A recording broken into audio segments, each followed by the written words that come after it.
Halo, assalamualaikum sahabat ARK. Jadi hari ini saya akan mencoba mereview sumber bahan pangan kita, karena rencananya kita mungkin akan mereview beberapa makanan yang ada di sekitaran sini.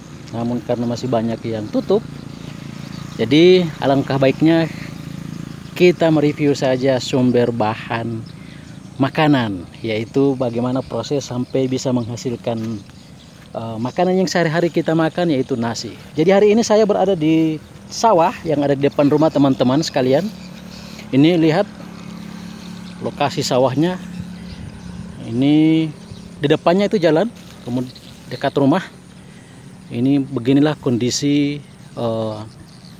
sawah yang ada di sekitar rumah. Jadi kita akan mereview seperti apa nanti, atau bagaimana kira-kira sawah yang ada di sekitaran sini. Jadi mungkin baru beberapa hari yang lalu proses panen daripada padi ini sudah dilakukan oleh para petani, baik itu pemilik atau penggarap. Jadi sekarang lihat mungkin banyak sawah atau padi-padi yang sudah selesai dipanen. Namun depan kita ada yang mungkin belum dipanen.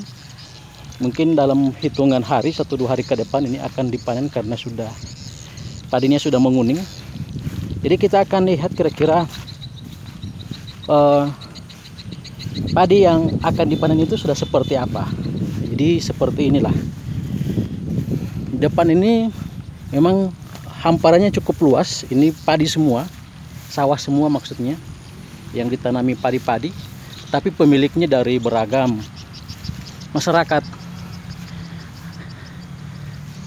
Lumayan luas.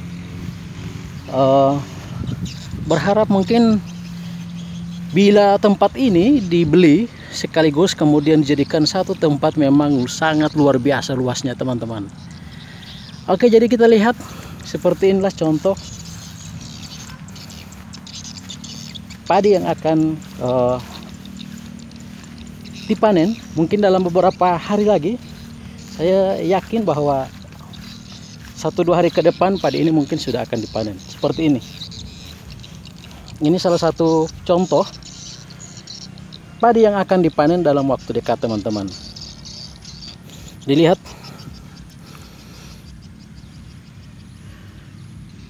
jadi ini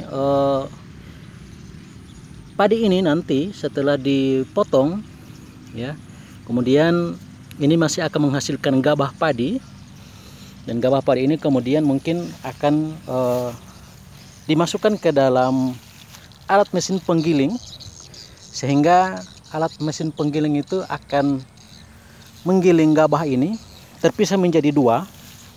Yang satu menghasilkan beras sudah bersih, dan satunya itu menghasilkan sisa gabah padi yang mungkin hasil daripada gilingan. Jadi nanti teman-teman, hasil daripada gilingan atau gabah ini itu biasanya dipakai juga bisa untuk sekam. Biasanya banyak dipakai oleh teman-teman yang punya ternak ayam. Jadi biasanya juga itu dipakai untuk sekam di kandang ayam. Seperti ini teman-teman. Jadi kita lihat pada waktu mereka melakukan panen teman-teman, para petani di sini biasanya ini mereka tumpukan dalam satu tempat, kemudian di sini mereka beramai-ramai memilah antara batang dan gabahnya dipisahkan seperti ini teman-teman. Nah, ini kita bisa lihat, ini adalah gabah-gabah yang mungkin tidak terisi, sehingga setelah dilakukan sortir ini tertinggal.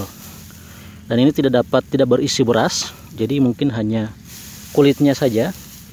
Yang berisi beras itu langsung dimasukkan dalam karung, kemudian dibawa ke gilingan, ya, alat penggiling padi, dan di situ dipisahkan antara beras dan gabah.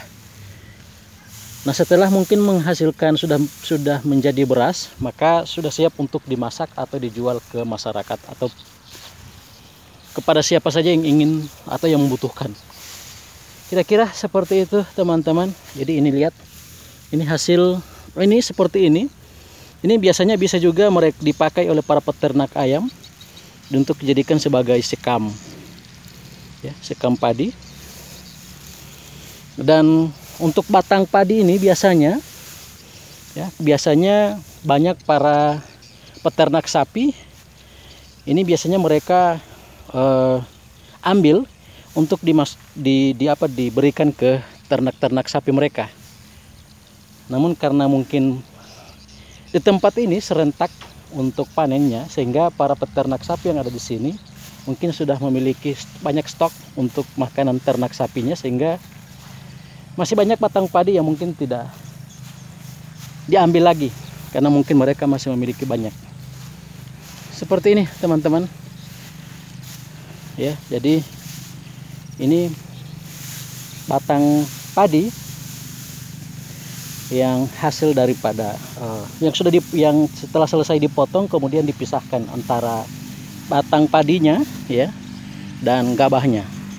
Yang kemudian hasil gabah yang tidak terisi itu akan tersendiri, ya, akan disendirikan dengan menggunakan kipas manual, atau juga ada juga yang sudah menggunakan mesin untuk disendirikan, ya teman-teman sekalian.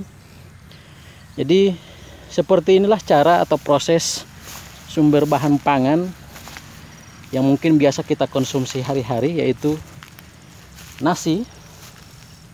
Jadi memang untuk sawah itu terdiri dari beragam. Ada yang mungkin sistemnya itu menggunakan proses tada hujan, atau ada juga yang mungkin prosesnya itu dengan pengairan dari aliran air. Jadi kalau di sini ini memang datarannya sama, dataran rendah. Untuk persoalan air yang akan diairi ke sawah itu sangat mudah, ya. Dan banyak kalau untuk persoalan juga binatang apa saja yang bisa kita jumpai di sini, banyak beragam burung, ya. Salah satunya mungkin ada jenis burung seriti, atau juga mungkin ada jenis burung walet yang berkeliaran yang berada di sekitaran sini. Dan juga biasanya kita ada burung-burung kecil yang biasanya memanfaatkan gabah-gabah padi yang tidak terpakai, sehingganya mereka pada saat seperti ini mereka berkumpul. Dan biasa juga di dalam tanaman-tanaman padi yang masih tumbuh seperti ini, itu di dalamnya itu biasa ada juga beberapa burung yang mungkin seukuran ayam remaja, kira-kira seperti itu. Itu kalau di sini kita biasa mengenal dengan istilah burung weris. Ada beberapa jenis yang biasanya mereka bersembunyi di dalam, tapi pada saat dilakukan pemotongan padi, ya, jadi burung ini terbang keluar. Dan biasanya burung-burung yang ada di dalam sini itu terbangnya tidak begitu tinggi, hanya terbang rendah, sehingga biasanya juga para masyarakat atau masyarakat dan juga para petani yang ada di sini yang sementara melakukan pemotongan, mereka akan mengejar burung itu karena terbangnya tidak terlalu tinggi, jadi sangat mudah untuk dikejar dan bisa untuk dikonsumsi, dimakan, ya. Ukurannya itu biasanya seperti ukuran ayam remaja. Jadi banyak yang bisa kita jumpai di sini. Jadi sumber makanannya ada beragam, baik itu dari untuk untuk yang bisa kita jadikan sebagai makanan pokok, yaitu nasi, dan juga mungkin makanan untuk penambah selera kita saat mengkonsumsi nasi, yaitu mungkin jenis burung yang mungkin bisa dikonsumsi. Ya, kira-kira seperti itu teman-teman. Mudah-mudahan informasi tentang yang ada di sekitar seperti ini dapat kita share, kita perbanyak lagi untuk lebih mengetahui lingkungan alam sekitar kita.